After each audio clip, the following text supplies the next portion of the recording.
Hi viewers, welcome to Megla Nurses Academy. This YouTube channel is established to enhance the knowledge of student nurses and professional nurses.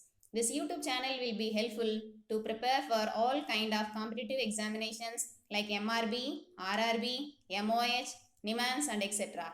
Viewers, please subscribe Megla Nurses Academy to receive the daily updates from this channel.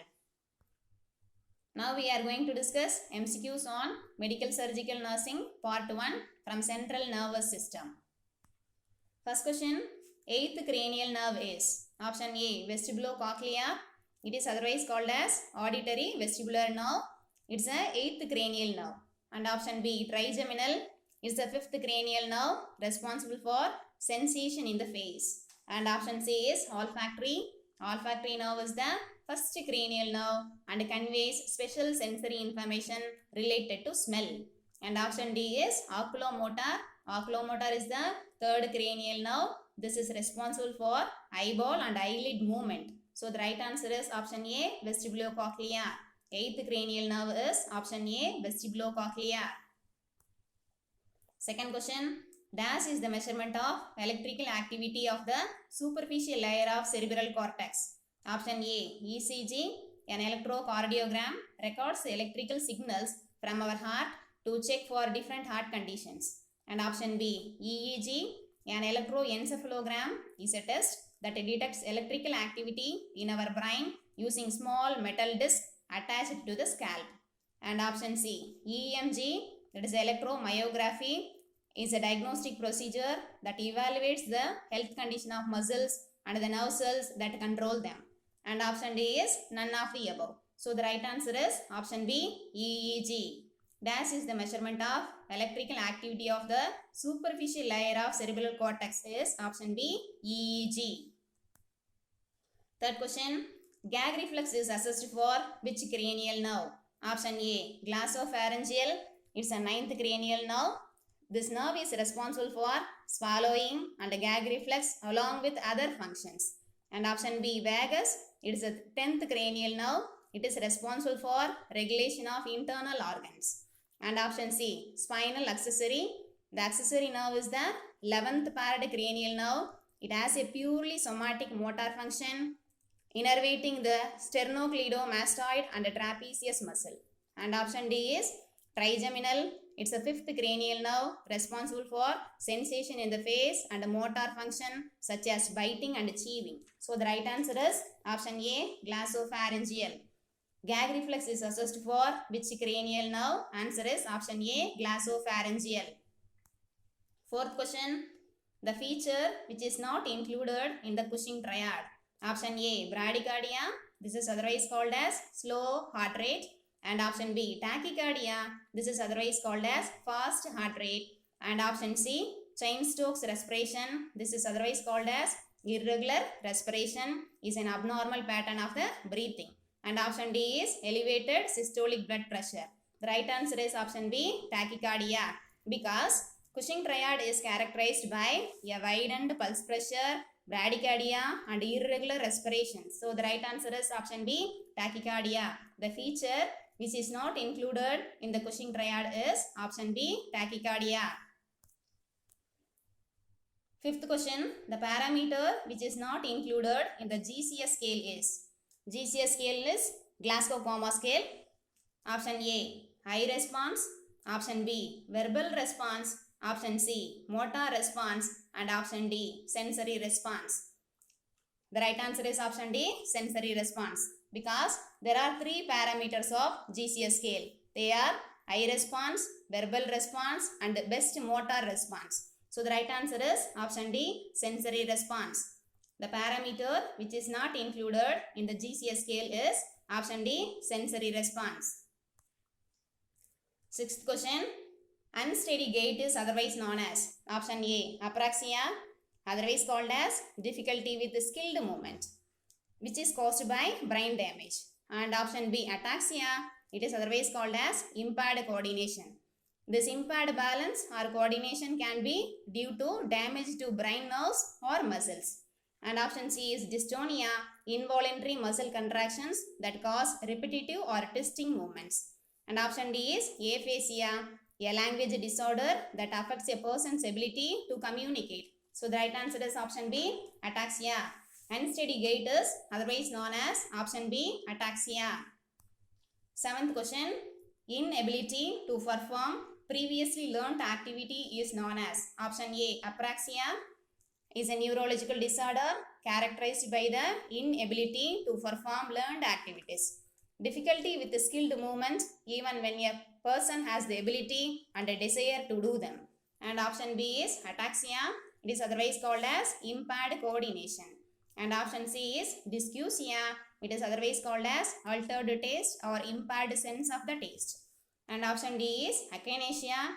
Is a term for the loss of the ability to move the muscle voluntarily. So the right answer is option A, apraxia. Inability to perform previously learnt activity is known as option A, apraxia. 8th question. The test which is included in the assessment of 8th cranial nerve. 8th cranial nerve is the vestibulocochlear nerve or auditory nerve. Option A, Romberg test. It is used to investigate the cause of loss of motor coordination, which is composed of visual, vestibular and proprioceptive systems during a neurological examinations. And option B, Coloric test.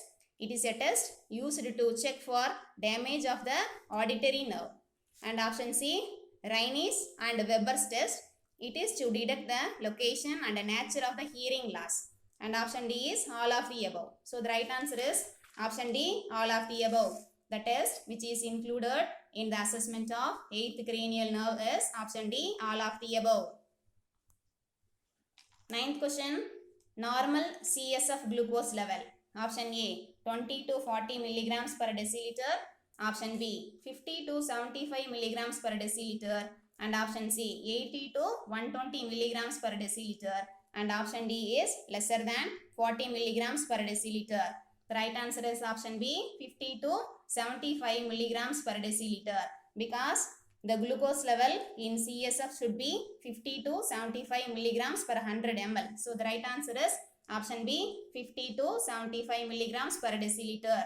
Normal CSF glucose level is option B, 50 to 75 milligrams per deciliter. 10th question. Aneurysm and arteriovenous malformations are best detected by. Aneurysm is a ballooning and weakened area in an artery.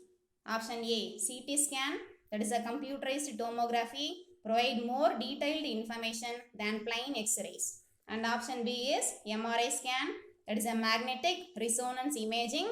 It may be used to help diagnose or monitor treatment for variety of the conditions. And option C is angiography. It is an imaging test that uses X-rays to review our body's blood vessels. And option D is skull X-ray. So the right answer is option C, angiography.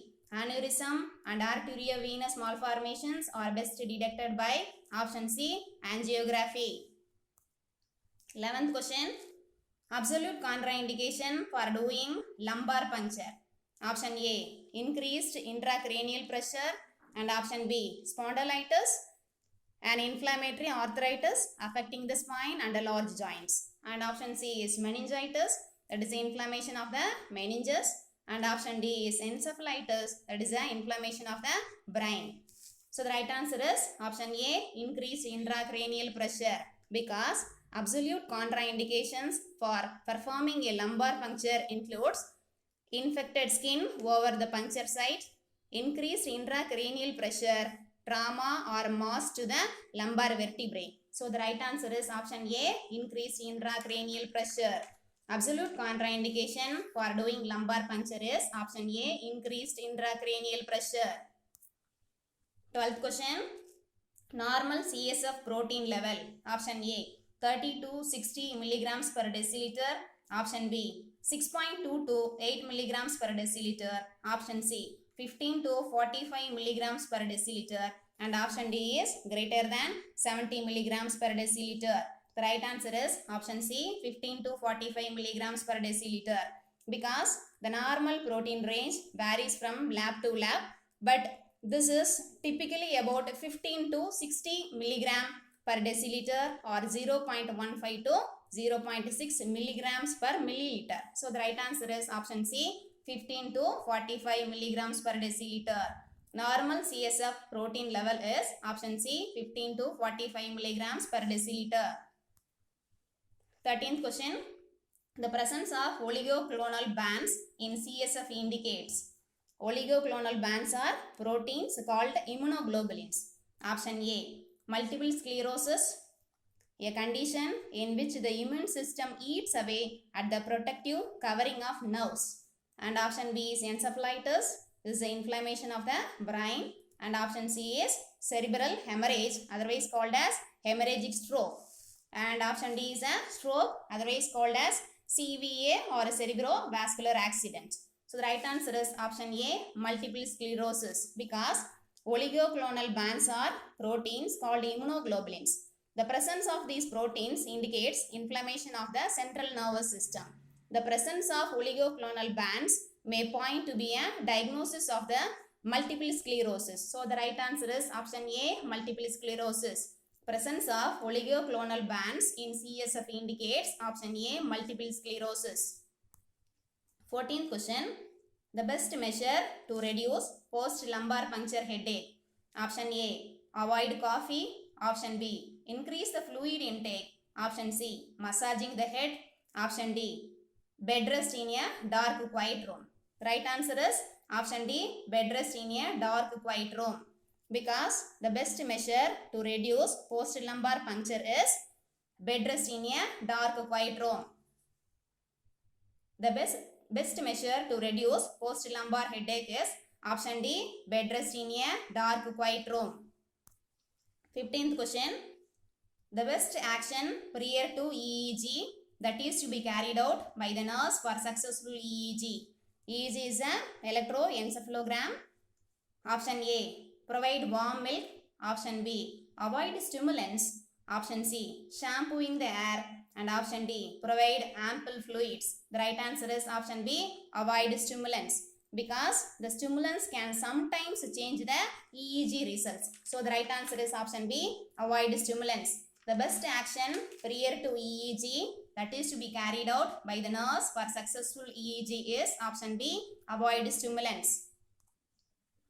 Thank you viewers. Thanks for watching this video. Viewers, please subscribe Meghla Nurses Academy to receive the daily updates from this channel. Click bell icon for your notification. I would like to thank all the viewers and subscribers for your support and encouragement. Thank you.